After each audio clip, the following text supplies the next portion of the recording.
Assalamualaikum warahmatullahi wabarakatuh. Selamat pagi dimanapun anak-anakku berada. Pada pagi hari ini kita akan melanjutkan tentang penyajian data dengan diagram. Sebelumnya telah kita sajikan dengan tabel. Sebelum kita memasuki atau menyajikan tentang penyajian data dengan diagram, marilah kita sebelumnya akan menundukkan dulu kepala sejenak untuk berdoa. Semoga Allah Ta'ala akan meridhoi pelaksanaan pengajaran ini atau pembelajaran ini. Berdoa mulai. Bismillahirrahmanirrahim. Alhamdulillahirabbil alamin. Arrahmanirrahim. Maliki yaumiddin. Iyyaka na'budu wa iyyaka nasta'in. Ihdinas siratal mustaqim. Shiratal ladzina an'amta 'alaihim ghairil maghdubi 'alaihim waladdallin.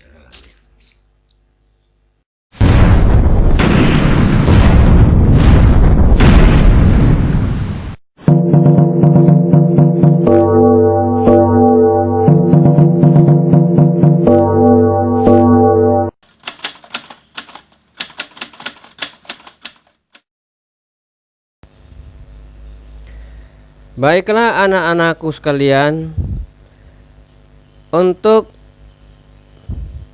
penyajian data dalam bentuk diagram atau grafik dapat kita memulai dengan pendahuluan.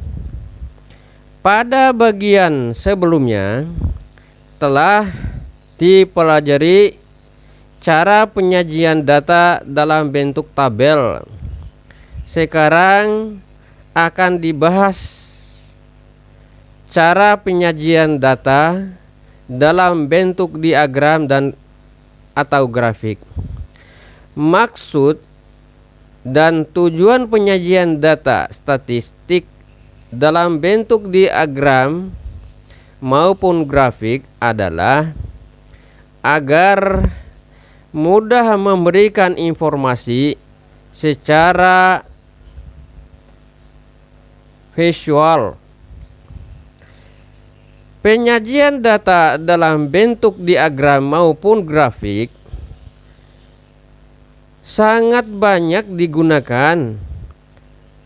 Hal itu disebabkan bentuk-bentuk diagram atau grafik sangat efektif untuk menyebarkan informasi baik melalui media visual, surat kabar, majalah, maupun laporan-laporan statistik. Dalam hal ini, untuk menjelaskan diagram dapat dilakukan sebagai berikut. A. Diagram lambang. Diagram lambang adalah penyajian data statistik dalam bentuk gambar-gambar dengan ukuran tertentu untuk menunjukkan nilai masing-masing data. Untuk lebih jelasnya, kita dapat memperhatikan contoh sebagai berikut. Jumlah pelanggan LPG atau LPG rumah tangga di Kota Bandung dari tahun 1992 sampai dengan 1996 sebagai berikut. Sebelum kita masukkan diagram lambang, kita akan memperhatikan diagram di tabel. Nomor kolom pertama nomor urut dan kolom kedua tahun, dari tahun yang terkecil sampai dengan tahun yang terendah terbesar. Kolom yang ketiga, pelanggan LPG tersebut. Dari penjelasan tabel terlihat nomor 1 tahun 1992 pelanggan LPG 3.232.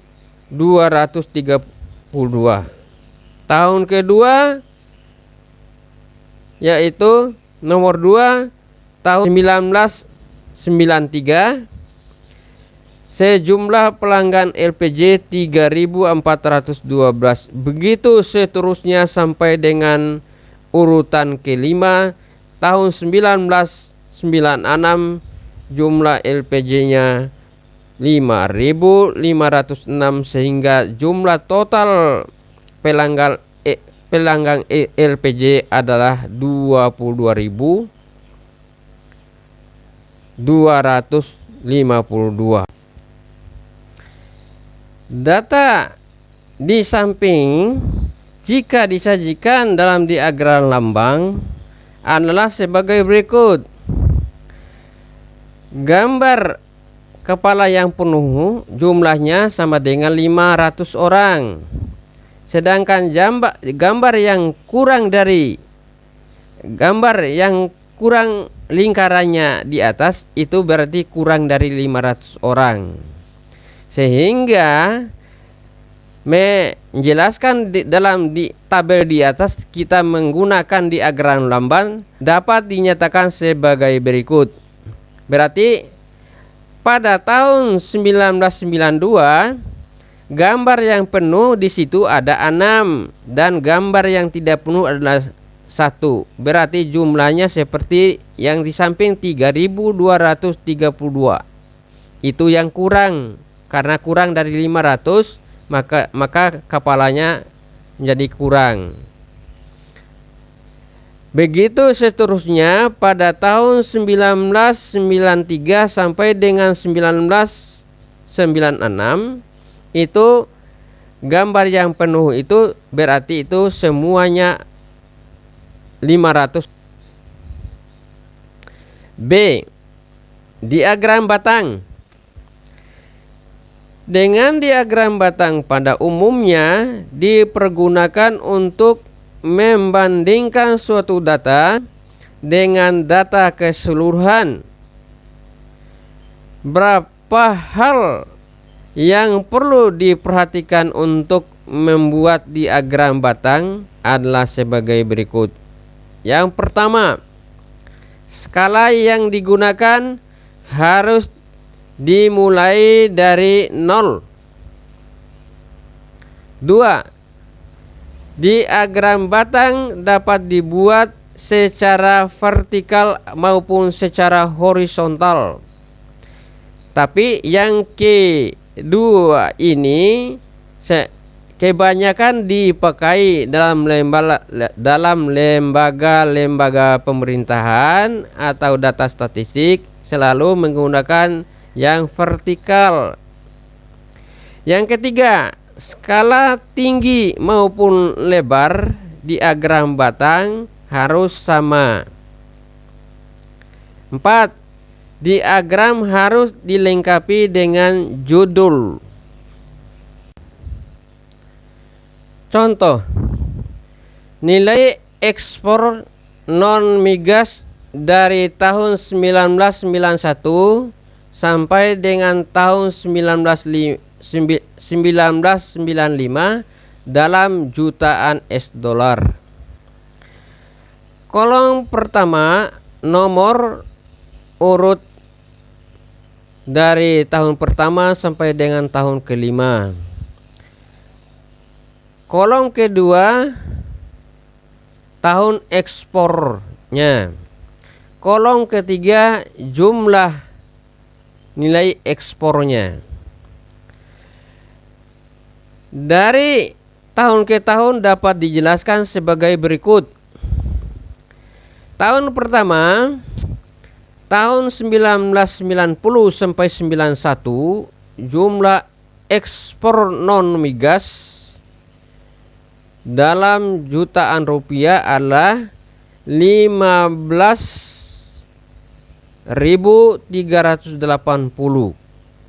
Tahun kedua 1991 sampai dengan 1992 jumlah ekspornya 19.008. Tahun ketiga tahun 1992 sampai dengan 1993 jumlah ekspor non migasnya adalah 24.825 dan seterusnya sampai dengan tahun kelima adalah 1995 sampai dengan 1996 jumlah ekspornya 31.716 sehingga jumlah total dari tahun pertama sampai dengan tahun kelima adalah 118.099 ekspor non migas. Dari data di atas disajikan dalam diagram batang adalah sebagai berikut. Nilai ekspor non migas dari tahun 1991 sampai dengan tahun 1995 dalam jutaan US dollar adalah sebagai berikut. Yaitu data ini disajikan dalam diagram kartesius. Panah yang ke kanan atau yang horizontal disebut dengan sumbu X, yaitu masa produktif. Sedangkan yang vertikal atau yang panah ke atas disebut dengan sumbu Y, itu adalah harga dalam produksinya. Nah, untuk menjelaskan di dalam diagram batang, pertemuan sumbu X dan sumbu Y itu tahun 0, masih melangkah ke tahun pertama. Jadi tahun 0 ke tahun yang pertama itu yaitu tahun 1990 sampai dengan tahun 1991. Diagram batangnya lebih dari 10.000 atau di situ adalah 15.380 ekspor non migas. Dan tahun 1992 ekspor non migasnya lebih dari 10.000 dan kurang dari 20.000 ekspor non migas.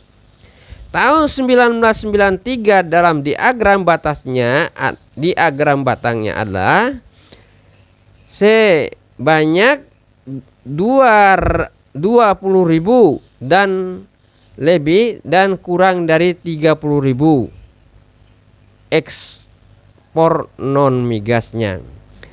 Tahun 1994 yaitu di dalam diagram batangnya adalah kurang dari 30.000 dan lebih dari 20.000. Pada ekspor non migas tahun 1995 dalam diagram batangnya adalah lebih dari 30.000 atau kurang dari 40.000, yaitu sejumlah 31.716 sehingga jumlah total keseluruhannya adalah sebagai berikut: 118.099 ekspor non migas.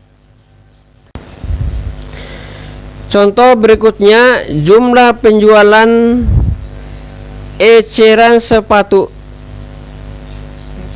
kets dan sepatu kulit di toko Pelangi Bandung selama kurun waktu 6 bulan dinyatakan dalam tabel sebagai berikut. Inilah tabelnya. Kolom pertama urutan tahun, urutan bulan, dan kolom keduanya sepatu kets, dan kolom ketiganya adalah sepatu kulit. Data di atas digambarkan dengan diagram batang sebagai berikut. Di situ ada dua gambar, ada sepatu kets dan ada sepatu kulit. Untuk diagram batang sepatu kets itu beriris-iris putih, sedang untuk sepatu kulit yaitu beririsnya hitam, sehingga sepatu kulit dengan sepatu kets dapat diimpitkan menjadi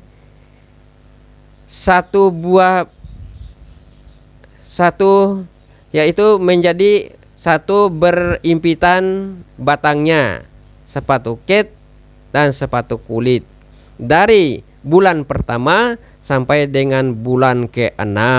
Nah, selanjutnya kita lanjutkan C, diagram garis. Diagram garis biasanya dipakai untuk menggambarkan suatu data yang berlanjutan dalam suatu kurun waktu tertentu.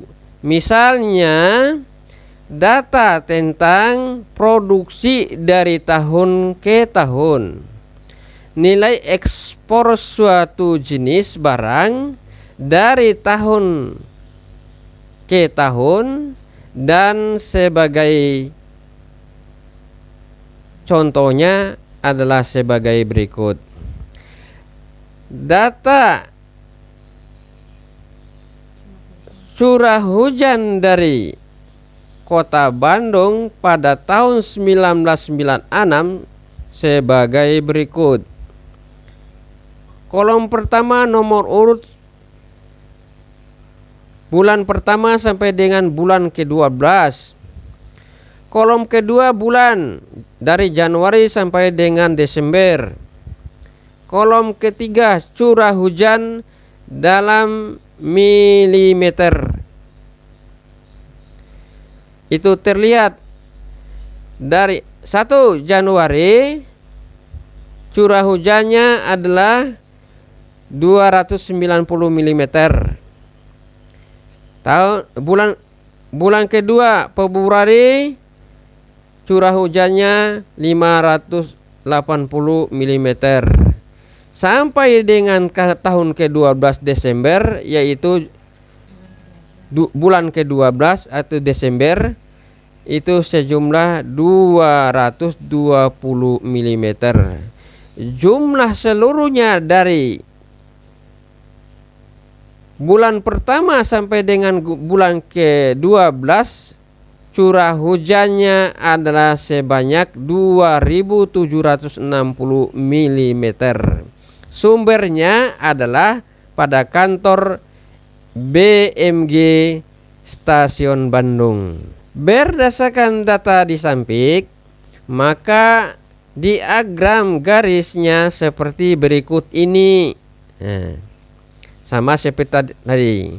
Pada sumbu X dari 0 sampai dengan bulan ke-12 berarti Januari sampai ke-12 itu dihitung. Makanya titiknya itu ada titiknya 300, 600, ada lebih 300, ada yang lebih 200, ada yang 100, ada yang lebih dari 100 dari bulan pertama sampai dengan bulan ke-12.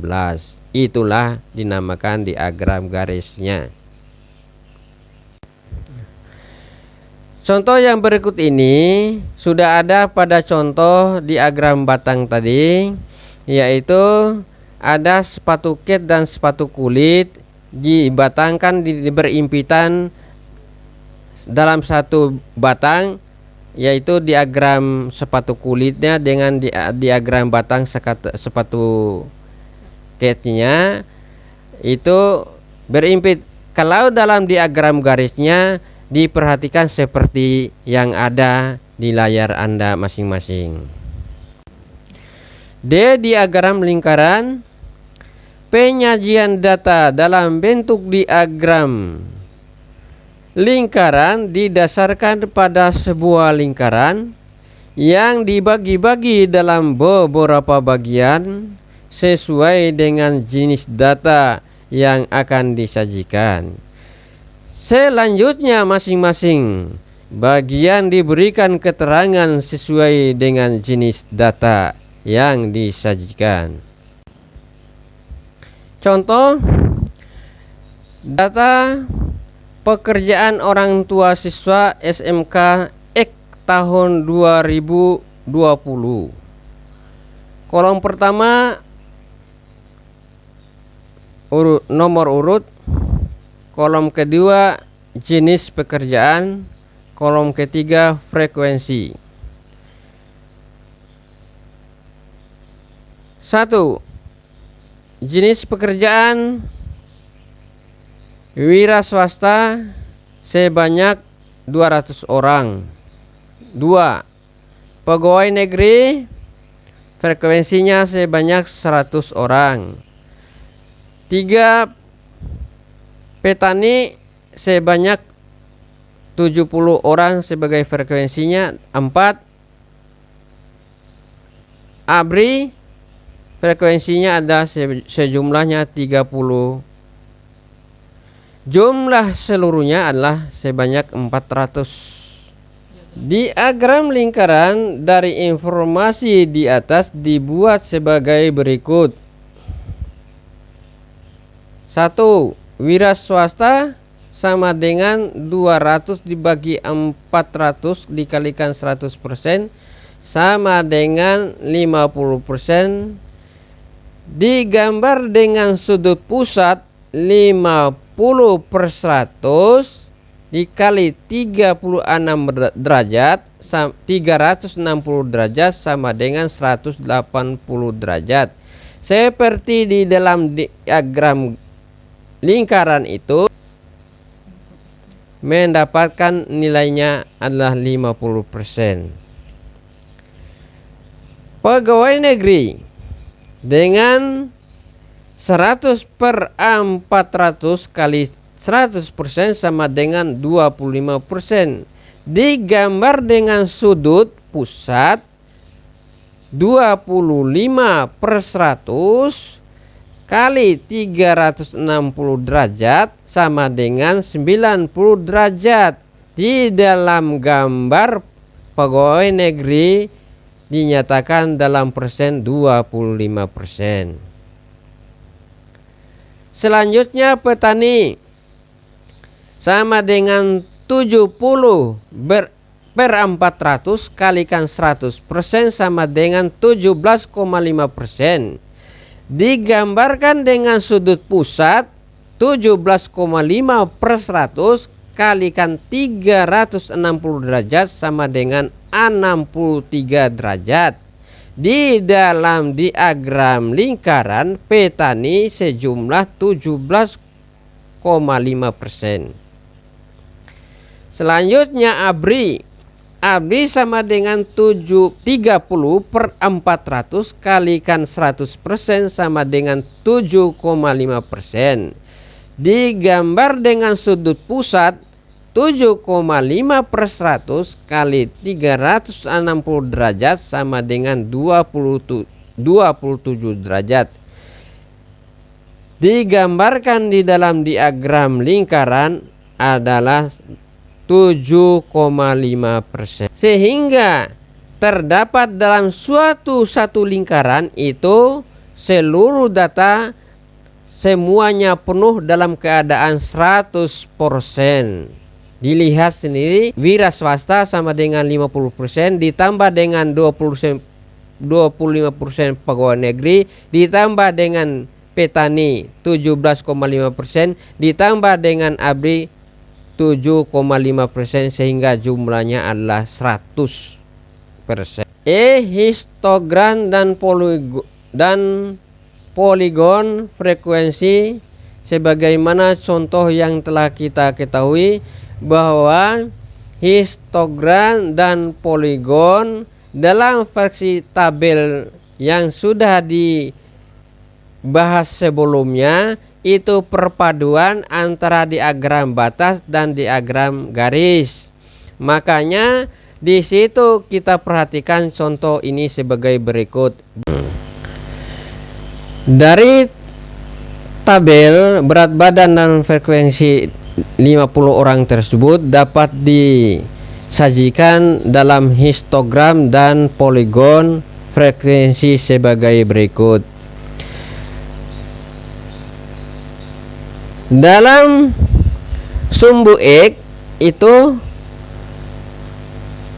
batas berat badan 40 sampai dengan 69, sedangkan sumbu Y di atas itu adalah banyaknya orang dalam berat badannya.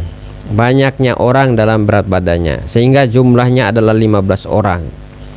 Marilah kita akan menyajikan sebelumnya untuk membahas tentang histogram. Histogram itu adalah diagram batang. Diagram batang di dalam berat badan itu mengandung nilai tengah satu batang dibelah dua. Satu batang itu dibelah dua, sehingga berat badan ini adalah itu di tengah-tengah antara 40 sampai dengan 44 dibagi dua. Artinya 40 ditambah 44 dibagi dua akan menghasilkan 42. Itu namanya di tengah 40 sampai 44 itu sama dengan 42. Begitu seterusnya untuk histogram yang kedua itu dapatnya 74 itu dari